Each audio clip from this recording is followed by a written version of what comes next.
গঙ্গার পবিত্র তীরে অবস্থিত মহাদেবের এই পবিত্র মন্দিরটি যেন মনে হচ্ছে শান্তি ও ভক্তির এক অপূর্ব মিলনস্থল।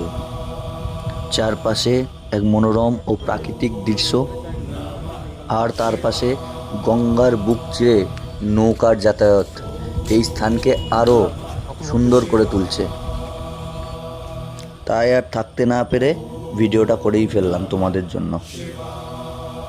মহাদেবের আশীর্বাদে এই স্থানটি অতি পবিত্র আর মনোরম দৃশ্যে পরিপূর্ণ। ভিডিওটা কেমন লাগলো তোমাদের কমেন্ট করে জানাতে কিন্তু ভুলো না। একটি লাইক, শেয়ার, কমেন্ট করতে একদমই ভুলো না। টাটা, দেখা হচ্ছে পরের ভিডিওতে।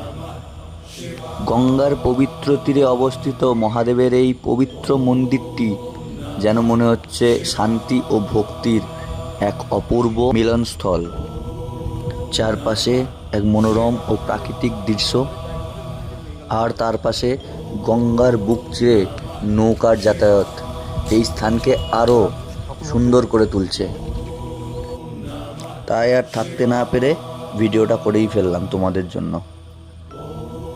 মহাদেবের আশীর্বাদে এই স্থানটি অতি পবিত্র আর মনোরম দৃশ্যে পরিপূর্ণ। ভিডিওটা কেমন লাগলো তোমাদের কমেন্ট করে জানাতে কিন্তু ভুলো না। একটি লাইক, শেয়ার, কমেন্ট করতে একদমই ভুলো না। টাটা, দেখা হচ্ছে পরের ভিডিওতে।